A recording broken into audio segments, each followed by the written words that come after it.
Soviet or the Russian and under Stalin, as I mentioned, had controlling interest in Eastern Europe and Central.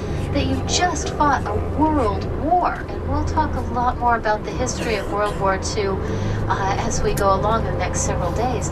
But you know, the idea of future attack was not unheard of. You know, it wasn't unimaginable to them. The three men came together. Why did they choose Selienhof in Potsdam?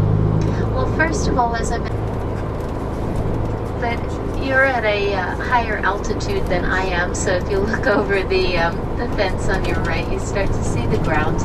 Beautiful, maintained, lots of green spaces. As I mentioned, 3/4 of the city of Potsdam is in green spaces, 1/4 in urban. Opening in the trees. And we'll slow down as much as we are legally allowed to. And shoulder. This is called Selienhof. This is where some of the major events of Europe were decided on. Can't see anything. Oh, there it is in the back. Skip. I still don't see. Yeah, too bad.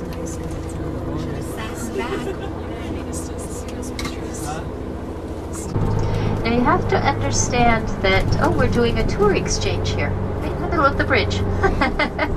I'll take the lady with the pocketbook.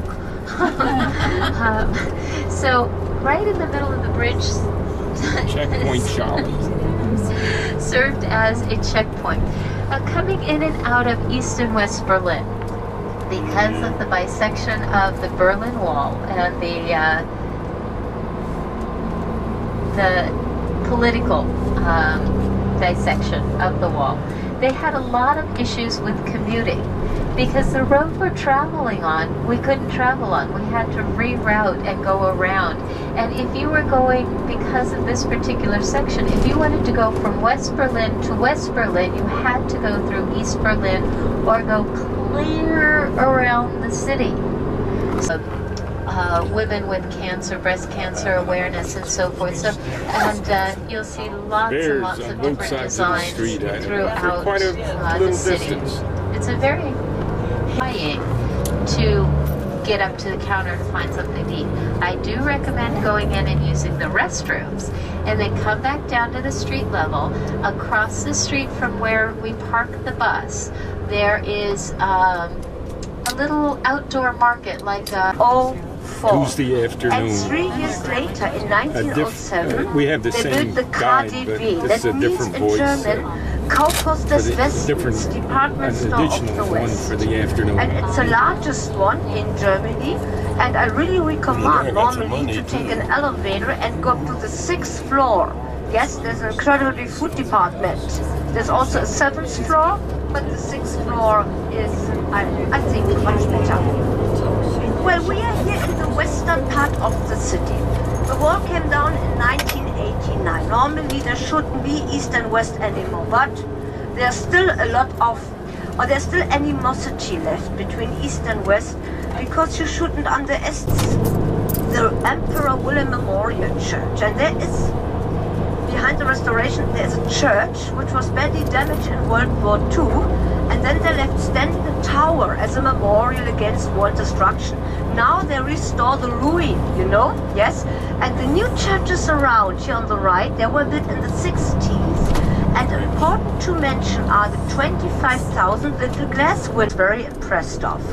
So that road here in front of us, we turn right, but it's in front of us, came in being a very nice living area. And you know, Berlin in the 1920s, there was one cafe house beside the other. And the people always talk of the roaring golden 20s. But the 20s were golden only when you were born on the right social side. If not, Berlin was the biggest industrial town in Europe, and we had a class society here in that time. Where we turn right, a very old name, and also from the 20s, is Kaffeehaus Kranzler. You see it on the left, on top of the building. It had been the whole building before. 150 years ago, Georg Kranzler, a Vienna royal bakery man, came from Austria to Berlin to introduce the Vienna Kaffeehaus tradition. Now, 888 square kilometers, 4 times the size of Paris. we turn left and then we pass the old train station Zoological Garden. It's called Station Zoo because our zoo is here in nearby. That building is original built in the 19th century. And in former times it was a through station for the trains Moscow, Warsaw, Berlin, Paris. It had to be supplied by an airlift. It's saying record, right? It was General Lucius Clay recording. who had the idea of the airlift. Yes. Okay. Push the button. And when we go round, Ernst Rhein. That man on the right went into history. He was the father of the first Prussian king. He was the father of Frederick I. So that man on horse went into history because he wrote the Edict of Potsdam in 1600. Right in the back, we'll see this red brick That's the building. train This is station. Siemens. S-I-E-M-E-N-S. Siemens, big electric company. Named in 1936. Yes. This is where Jesse Owens. Jesse Owens. That's not the German. There were, before these games took place, you know that the Americans, yeah, they did what Hitler wanted them to do, you know, a little bit, yes. Hitler said, oh, Jewish players can come here. Right. Southgate. Protest against that. But the rents are still rather cheap. That's the reason why many students come here from all over, live here. And Berlin has got other advantages. I'll tell you in a second. Just don't get used to that. So we have again Ernst Reuter Square, and then we'll see the buildings of the TechU, Technical University of Berlin, again in front on both sides.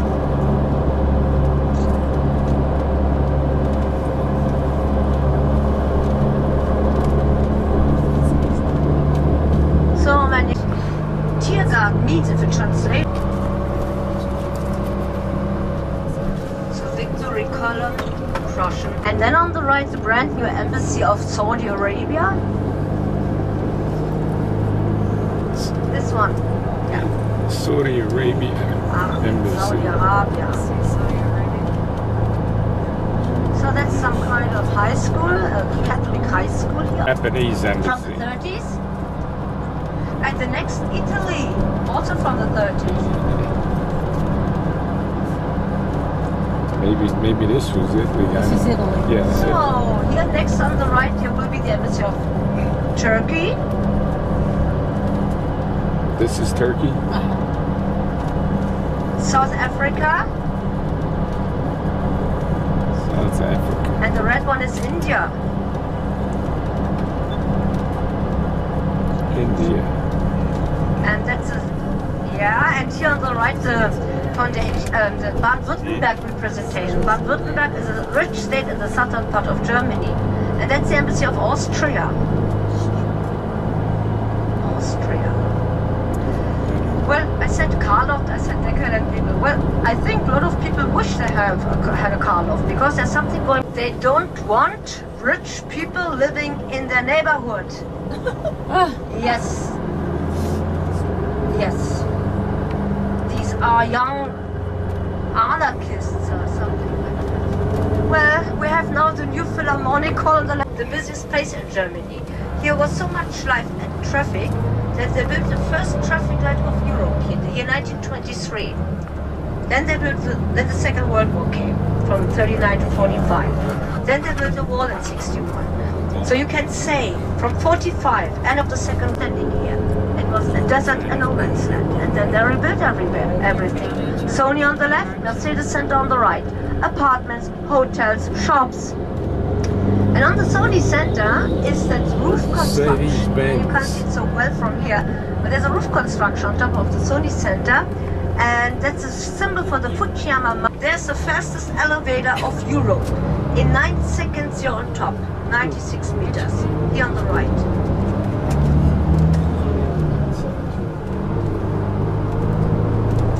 I just saw that window. That's how it worked. And a copy of the first traffic light of... We're at the wall. This side was west, and the other side of the wall is east. The Gestapo. This Gestapo area. Yeah. where is the other side? I mean, this is a bit far away. We don't go there. We went there Oh, you went there. This is already 30. So long time before they built the wall, the Prince Albrecht Perle, and that was the seat of the German secret police, the Gestapo area. Yes? Which one? Because Hitler's bunker is not far away from here. There is nothing left. There is nothing remaining because it's a taboo. Everything was left. And something to do with Hitler is a taboo. When you, not you, but me as a German, I'm not allowed to say something like Heil Hitler or Sieg Heil or something like that. You can get arrested. Yes? So, yeah, it is not allowed.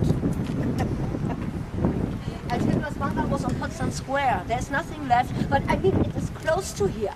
And there was a Gestapo. And that grey building right there, that was the former Air Reichsministry. That was Hermann Göring. Hermann Göring was a big one for the sentence. He was addicted to morphine. Do you know that? He arrived at the Nuremberg trials with 2 suitcases full of codeine. Yeah. Okay, but now we go back to the wall. The foundation of East Germany was the foundation of a real sovereign state. It was some kind of Sovietization. East Germany has always been one of the most loyal partners of the Soviet Union. In West Germany, to be honest, our situation was easier. We had the Marshall Plan. Dangerous, you think that's all? You could go over, but there was barbed wire upon it. And on the other side, there were watchtowers. There were then shoot you. guarding and firing slits, yes. German shepherds going along. And each morning, new combination of soldiers. Yes, that was an incredible game. She said 28 Gorbachev was years. a new hope for West Europe. He made reformations, yes, but not for the East German government. The East German government was very angry about Gorbachev because they wanted the next 50 years like the last 50 years. And you know that Gorbachev is only a hero in the Western world, not in the Soviet Union. Don't mention his name there. Yes, his consequences were 1 year later was reunification. The people were so happy in that night and so on and so on, but 2 years later they weren't happy anymore because we found out that was a long time. East Germans and West Germans are more different than we thought. Yes? And when I meet people from my generation, we heard different music. Yes? We were reading different books. It is still very... He just said the wall came What the down bricks in are, 1980. these are still from the garage of the Gestapo. Times. It would have been your checkpoint. I'm a born West Berliner. I had my own checkpoint. It was a bit complicated. And then...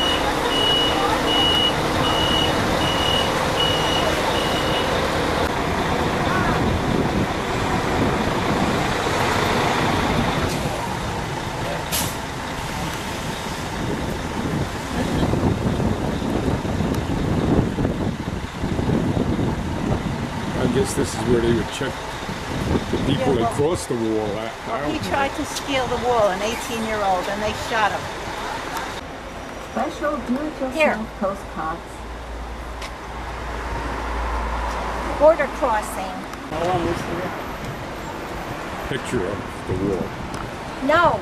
Possibly waving to people on the other side of the wall, maybe possibly relatives.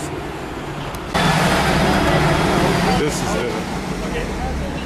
on this wall here, a picture of the devastation. And this whole wall here is pictures for some length of depicting all different things about it. It's the other side of the street.